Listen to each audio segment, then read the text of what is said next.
Content creators के लिए social media से पैसा कमाना ये एक बहुत बड़ा सवाल है।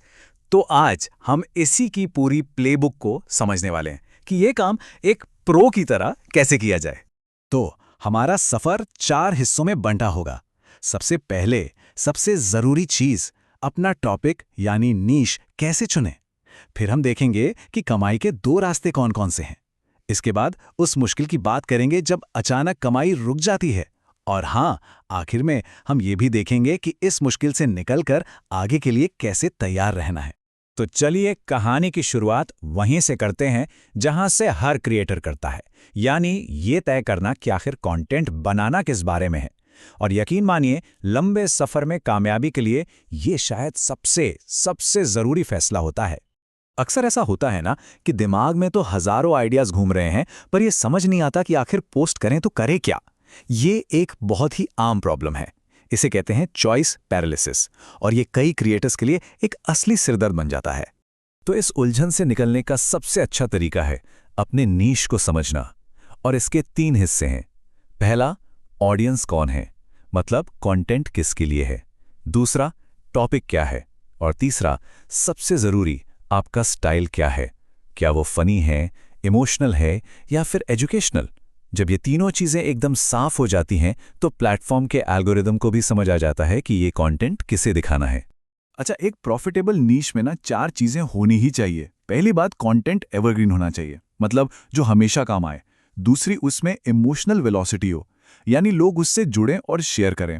तीसरी, क्या उस टॉपिक पर अनगिनत आइडियाज आ सकते हैं। और चौथी, क्या उससे बनाना बहुत मुश्किल तो नहीं। अगर इन चारों का जवाब हाँ है तो समझ लीजिए गाड़ी सही पटरी पर है। चलिए पहली चीज को थोड़ा और समझते हैं, एवरग्रीन होना। इसका एक सिंपल सा टेस्ट है। बस खुद से ये सवाल पूछना है, क्या 10 साल बाद भी लोग इस टॉपिक के बारे में जानना चाहेंगे। जैसे कि रिश्ते, फिटनेस या घर, ये ऐसे टॉपिक हैं जो कभी पुराने नहीं होते। तो मान लेते हैं कि एवरग्रीन टॉपिक चुन लिया गया है। बहुत बढ़िया। अब बात आती है इसे रेवेन्यू में बदलने की, और इसके लिए ना 2 मेन रास्ते हैं।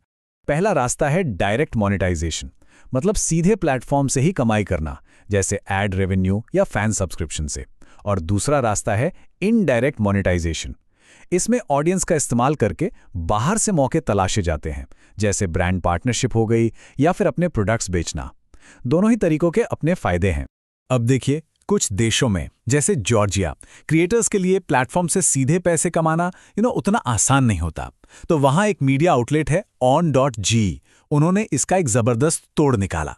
क्योंकि उनके पास डायरेक्ट कमाई का ऑप्शन नहीं था, तो उन्होंने इनडायरेक्ट तरीकों से कुछ ऐसा किया जो सच में कमाल है।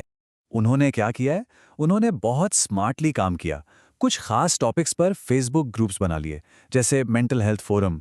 फिर ब्रांड्स को कहा कि अगर आपको इस टारगेटेड ऑडियंस तक पहुंचना है तो हम आपको विजिबिलिटी और एंगेजमेंट पैकेज बेच सकते हैं। कितना बढ़िया आइडिया है। और ये चीज सिर्फ पैसा कमाने तक ही सीमित नहीं रही। on.g ने UNFPA जैसे ऑर्गेनाइजेशंस के साथ मिलकर जरूरी सोशल इश्यूज पर कैंपेन भी चलाए। इससे यह भी साबित हुआ कि एक मजबूत जुड़ी हुई कम्युनिटी की ताकत क्या होती है। लेकिन देखिए, हर क्रिएटर के सफर में रुकावटें तो आती ही हैं। एक दिन ऐसा भी आ सकता है जब वो डरावना मैसेज स्क्रीन पर दिखे, आपका कंटेंट अब पैसा नहीं कमा रहा है। अब ये बैनर देख के टेंशन होना तो लाजमी है, पर ये कहानी का एंड नहीं है। ये बस एक सिग्नल है कि कुछ ठीक करने की जरूरत है। और अच्छी बात यह है कि ये लगभग हमेशा ठीक हो भी जाता है। इसका सबसे कॉमन कारण होता है लिमिटेड ओरिजिनलिटी ऑफ कंटेंट। इसका सीधा सा मतलब यह है कि प्लेटफॉर्म को लग रहा है कि कंटेंट में क्रिएटर का अपना कुछ खास वैल्यू एडिशन नहीं है, बस किसी और का कंटेंट रीपोस्ट कर दिया गया है। जैसे बिना कमेंट्री के गेम प्ले वीडियोस या दूसरों के वीडियोस की कंपाइलेशन। ये टेबल देखिए, इसमें कुछ बहुत ही कॉमन मोनेटाइजेशन प्रॉब्लम्स हैं, उनके कारण क्या हो सकते हैं और उन्हें ठीक कैसे किया जाए, ये सब दिया है। चाहे एड्स लिमिटेड हो गए हों या पेमेंट होल्ड पर हो, लगभग हर चीज का एक सॉल्यूशन होता है। तो प्रॉब्लम की जड़ तक पहुंचने के लिए फेसबुक डैशबोर्ड में ये 4 सिंपल स्टेप्स फॉलो किए जा सकते हैं। इसे एक तरह से अपने कार के डायग्नोस्टिक चेकअप जैसा ही समझिए, बहुत आसान है। तो मान लीजिए कि प्रॉब्लम पता चल गई है, अब बारी है उसे ठीक करने की। तो चलिए एक रिकवरी प्लान पर नजर डालते हैं जो वापस ट्रैक पर आने में और भविष्य के लिए तैयार होने में मदद करेगा। ये है एक 4 हफ्ते का रिकवरी प्लान। ये वापस कमाई शुरू करने का एक सीधा साधा रोड मैप है। इसमें अपने कंटेंट का ऑडिट करना, पॉलिसी के हिसाब से नए वीडियोस बनाना और फिर उन टॉपिक्स पर डबल डाउन करना शामिल है जो सबसे अच्छा परफॉर्म कर रहे हैं, मतलब जिनका ECPM सबसे ज्यादा है। और हाँ, ECPM का मतलब होता है हर 1000 व्यूज पर होने वाली एवरेज कमाई। और ये सारी मेहनत बिल्कुल वर्थ है, क्योंकि मौका सच में बहुत बड़ा है। सिर्फ पिछले 1 साल में फेसबुक ने क्रिएटर्स को $2 अरब से ज्यादा पे किए हैं।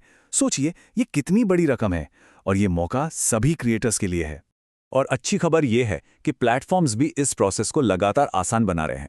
जैसे मेटा अब एक नया प्रोग्राम ला रहा है जो कमाई के कई अलग अलग तरीकों को एक ही जगह पर ले आएगा। इससे क्रिएटर्स के लिए पैसा कमाना पहले से और भी आसान हो जाएगा। तो इस नए सिस्टम का मतलब क्या है? इसका मतलब यह है कि अब 3 अलग अलग प्रोग्राम्स की जगह सिर्फ एक ही होगा। रील्स हों, लंबे वीडियोस हों, फोटोज हों, हर तरह के कंटेंट से एक ही जगह से कमाई की जा सकेगी। मतलब अब अलग अलग जगह साइन अप करने का झंझट खत्म। ये चीज़ पूरे प्रोसेस को काफ़ी आसान बना देती है। तो यहाँ सबसे बड़ी सीख क्या है? वो ये कि कंटेंट की दुनिया ये हमेशा बदलती रहती है। कमाई की जो प्लेबुक आज काम कर रही है, हो सकता है वो कल उतनी असरदार ना रहे। तो सफलता का राज क्या है? एक मजबूत स्ट्रैटेजी, मुश्किलों से उभरने की हिम्मत और सबसे जरूरी, हमेशा सीखते रहने और बदलते रहने की तैयारी। तो सवाल यह है कि अगले चैप्टर के लिए हम सब कितने तैयार हैं?